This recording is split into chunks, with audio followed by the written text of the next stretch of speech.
What's going on, ladies and gentlemen? Back here with an album review. Before I get started, just gonna mention right now, I'm kind of under the weather. I got a little cough and stuffy nose, so it may sound slightly funny, but at the moment really don't. But if I cough, I apologize about that. Probably won't be much. But back here with an album review. Within Temptations Resist. This came out back on February 1st, so this came out quite early on in the year. And this is a symphonic metal band, I believe, since the 90s. Let me see really quickly. I want to make sure I got my information right. Yep, it came out in 96, around the same time Nightwish did. They're among of the more popular bands in the symphonic metal genre, along with bands such as Nightwish. And so they also have a female-fronted singer in Within Temptation. With their last album, Hydra, had a lot of success, and what they wanted to do with this one, with Resist, have a bit of a more musical direction, like a musical change with this one. They opted to go in a more pop direction. Did it work out? Well, let's talk about it. 10 tracks, 47 and a half minutes. A lot of songs are short, so let's get started. The first track we got is The Reckoning, which features Jacoby Shaddix. This is a song that starts things off with like a keyboard kind of sound. It's kind of, I don't think it's a keyboard. I forgot what instrument it was called, but I don't think it's an actual keyboard doing the sound. But not a bad start. Bit of a heaviness to it. Some little bit of I wouldn't say aggression, but a bit of drive behind the intro. I like how the singer Sharon Den Edel, if I pronounced the name wrong, I apologize, but she is strong right out the gate. They're all strong right out the gate. The song is good. I like the intro. We get to Endless War. We start getting to a little bit of the pop department a little bit. They're more of a dark pop element, if anything, just a little dark coat of it, and just kind of just going with it. It's more of a simpler song. Things are definitely more chilled this track, it seems like. More of an average song to me. I didn't really find too much anything special about it. Going into Raise Your Banner featuring Anders Frideen. I think I pronounced it wrong. He has a notation over the E, but Raise Your Banner, not a bad track. Back with the heaviness, but the tempo, I like the slow heaviness of it. The slow kind of tempo, not bad. The bridge around the 3 to 4 minute mark of the song, it's a good part as well. The solo as well. Excuse me, pardon me about that. I just kind of like how they're able to just kind of take things and just be more simple with it. Too much simplicity though can not be a good thing. Too much of it is a bad thing in general. But right now, at the moment, it doesn't seem too bad. But when we get into Supernova, this is where I start finding myself kind of asking myself, what's going on here? Definitely more popular oriented. This is where we're starting to get into that department more and more. This track, I liked the singer's voice on this one. However, it just seemed just a little too poppy for my taste. I'm just going to straight up say this right now. I'm not into pop music at all. No. Today's pop music is absolutely ridiculous. And people eat this up like it's damn bananas. Don't know how. But this song is just not this is not my taste. Not in the Supernova a whole lot. I mean, some others will be, some others won't. Some people were really divided by this album. There's definitely some division in terms of the likeness, reception, I should say. So we're 4 tracks in. My thought about it is like, oh my god, I don't know if I'm really liking this too much or not. But I'm more on the side of really kind of enjoying it. Just kind of sitting there listening to it. Holy Ground's the next song. I did like how there was emotion with this one. The emotions on this one was, I was able to kind of get with it on this one. Some pop elements, some kind of heavier elements of this one. Definitely a good mix, definitely not a bad track. I like this song. Really just kind of got a little bit of kinesis with it.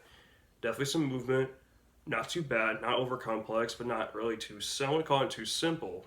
But there was some simplicity, but it doesn't matter. This song's actually not bad, so nice song to end the first half of the record. We get to the second half, we start off with In Vain. In Vain, if we're going to be perfectly honest, with how the singer sounds, it reminds me that I'm listening to Kelly Clarkson. I do not know how. A number of years ago, I heard Kelly Clarkson quite a bit on the radio because she was very popular back in '07 or '08 when I was a much smaller Steven. And this song, I like how the power in her voice is. She has a very great voice, Sharon does. But the instrumental backing it's just kind of very simplistic. Not really, it's kind of moving, but at the same time, the only thing that's really making me having kinesis is her. I mean, she's doing it right there, then and there. The next song, Firelight. This song, I don't like it. I really don't like it. But I understand the elements of the pop, kind of more radio friendly, kind of with In Vain being more like radio pop. I understand with this one how this song they just wanted to just kind of go in this direction. How they just kind of wanted to just take things more simpler level. Say, hey, I kind of want to just take my time with it and just, sorry, noise, but just kind of make things easier, relieve stress, just kind of feel free with it. But like the dual vocalization on this one is good. Like we had with The Reckoning, which I forgot to mention, the dual vocalization between Cher and the other. I don't know what other guy's name it is. I should have looked it up. Sorry about that. Whoever else is singing on those two songs, with this song too, with Firelight. But this song is too poppy for me. I'm not really into it. Mad World has a little bit of an industrial element to it, actually. A little bit of industrial. Some back to kind of the tempo we were at with like Raise the Banner, but just once again, just kind of more of the same. It seems like things didn't move too much, hasn't moved too much in the second half of the record, sort of. Like the kinesis for me just kind of stopped a little bit. Mad World is not a bad song though. It ain't the worst yet. I mean, it ain't the best. I don't know. I mean, I'm just at this point, in my opinion, I'm just thinking, man, this record, I mean, the direction they went in, it just seems like things kind of it kind of stalled over. Mercy Mirror is the next song. I like the little piano intro. Sharon's voice once again shines, but the backing, the rest of it just is more simple. It just seems, things sound almost, I don't know, it's just, it kind of sounds like I'm listening to the same thing from another song, couldn't tell you. It just doesn't seem the same. I don't know, different. Running out of words, what can I tell you? The last track is Trophy Hunter, which is nearly 6 minutes long. Trophy Hunter actually ends very well. I like how actually Trophy Hunter is. Definitely a good song to end with. We return with Heaviness. And that's not the reason why I'm complaining about the album. There being enough heaviness. No, I'm not that silly, trust me. But Trophy Hunter really ends things off on a very strong note. Everyone comes together, full circle, just kind of throws down. The pace has been almost the same through the whole album. That's one thing that, we'll get to what I don't like about this album here in a minute. But Trophy Hunter ends things off on a nice note. I like just how they're able to kind of end it being strong, just feeling strong. Things kind of move forward a little bit with this one. And I feel like I'm moving again. I feel like I'm not trapped in a damn Amazon box or something. I'm not talking about a big Amazon, I'm talking like a small Amazon box, like, yeah, but at the same, but in general though, Trophy Hunter, good ending. Two things I don't like about this album. One, the direction. Things got a little bit too radio poppy in this one. There are so many people that like pop music because it's simple, it's catchy. I get it, it's catchy, but at the same time, a lot of it sounds really just silly. With this album, there's not. I'm sorry if you heard that fart. It really wasn't supposed to come out, but not too much of the symphonic metal element. You heard it sort of in this album, but not entirely. But with the musical direction change, yeah, you're gonna have some differences with the genres. But overall, things didn't seem to move with me a whole lot. It felt like Kinesis it felt like the kinetic motion of the album stalled at times on some of these songs. I'm not like trying to really be a criticizer right now, really being critical. These guys did, they did what they wanted to do, and although some people don't like it, some people do like the change. They kind of like the illustrious combination of pop and symphonic metal,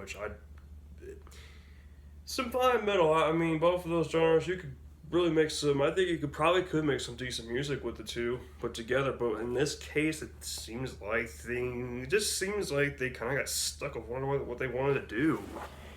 Overall, I think this is a 58 out of 100. 58 out of 100. Usually, obviously, when you're in school, that's an F, but this is not an F. An F would be like if I gave us a 20, which is not. This album is not abysmal. It's not bad. This is not a bad album, but this isn't the best album I've heard. This is getting somewhere, and it's just above average. So, yeah, Within Temptations Resist is getting a 58 out of 100. Could it be cusped on the list of top worst 10 worst albums of the year, the rock and heavy metal department?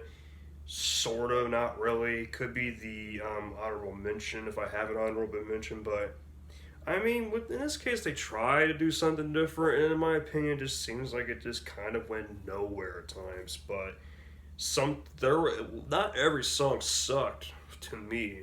I don't. There may have been like one song here that really sucked to me, but everything else was good, or it was just kind of like meh. Overall, Within Temptations Resist, 58 out of 100.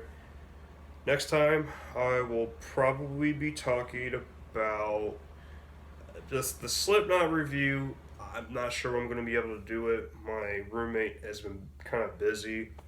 We will eventually get to it, hopefully, but in the meantime, Tool Fear Inoculum is coming out tomorrow, so expect to see that album review Saturday night, because I will be doing that Saturday night. Trust me on that. I cannot wait to do it. Along with that, probably reviewing Killswitch Engage's Atonement. Following that, I think I will be doing. I'm not sure. We'll find out. But yeah, thank you all for listening, and stay tuned for more.